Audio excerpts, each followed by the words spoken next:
There are days when you try to pray, but nothing comes out. You sit still, Bible nearby, eyes a little tired, heart a little scattered. You want to connect with God, but your mind feels foggy and your mouth feels empty. So you whisper nothing, or you just breathe. And maybe that's you today. If it is, I want you to hear this. You're not broken. You're not distant. You're not behind in faith.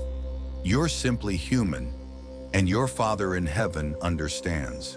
Some mornings, your prayers will overflow like a river, but other days they'll feel like cracked ground in a dry desert, and that's okay. You see, the power of prayer isn't found in how poetic our words sound. It's in the simple, quiet act of showing up. Even if all you can say is, "Lord, I'm here." That's the beginning. When Jesus prayed, it wasn't always with loud words or public shows. In the Garden of Gethsemane, he fell to his knees and cried out, "Abba, Father, if it is possible, take this cup from me." That was prayer. Raw, honest, real. And here's something I want you to remember. When you don't know what to say, let Scripture speak for you. Let it be the voice that guides your soul. When your own feels silent, God didn't give us the Bible to read at Him. He gave it to us so we could read with Him. Imagine this. You open to Psalm 23. "The Lord is my shepherd, I shall not want." And suddenly your heart whispers, "Lord, I need you to lead me today. I feel lost." That's prayer, not polished, not perfect, but powerful.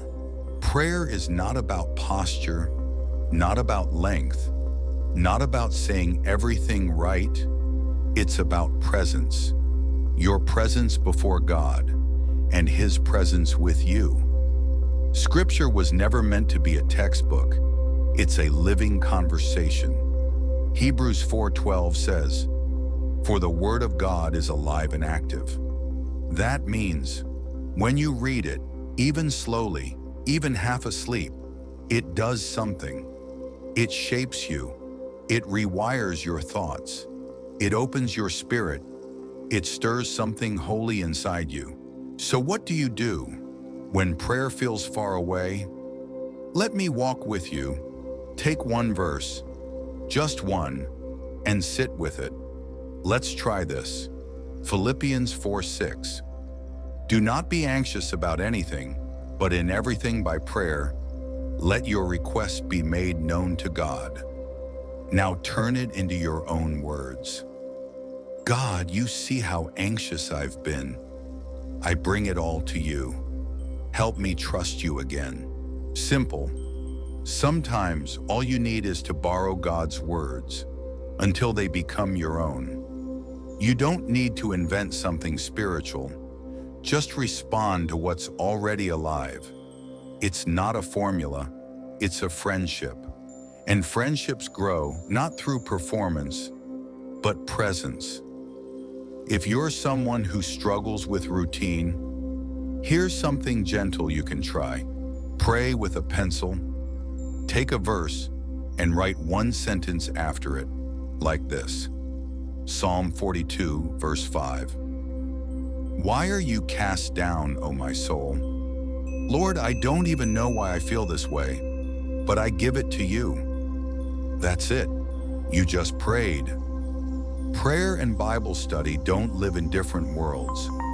They walk together, like two friends, holding your hands, leading you toward peace. You might be asking, "But what if I don't feel anything?" That's okay. Faith isn't about feelings. It's about returning, again and again, like a child who runs to their father's lap, even when the world is loud. And if today, all you did was whisper one verse, then you did more than enough. Because every time you say, "Lord, I'm here," He is too. Now, can I invite you to pause? Breathe in slowly. Think of one thing weighing on your heart, just one. Now open your Bible to any psalm. Read it. Let one line speak to you. Then close your eyes and respond. God, that part, that's where I am today. That moment, it's holy. Friend, I want you to know this. Your prayers don't have to impress God. They just have to invite Him. And you don't have to finish every prayer. You just have to begin. There's something beautiful that happens when you return daily. Even in silence, even in doubt, the soil of your soul gets softer. And before you realize it, a seed begins to grow. A seed called trust. So let me leave you with this rhythm. One verse, one breath, one response. That's where transformation starts. And maybe today, that's your next step. Not to try harder, but simply to return, to open your Bible, whisper one verse, and let God meet you there. You don't need to be strong, you just need to be present. So as we close, take this moment to let your soul settle, and let's pray together. Lord, I confess there are days I don't know what to say. My heart feels cluttered.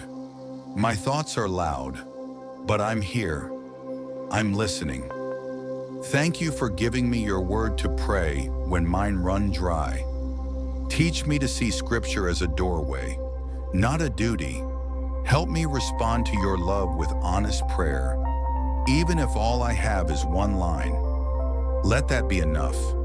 Lead me beside still waters, Lord. Help me hear you in the silence. Shape my heart day by day until prayer becomes my breath. In Jesus' name, amen. If this touched your heart today, I'd love to hear from you. Type in the comments, I want to pray through Scripture. Let's grow together in faith, one verse at a time.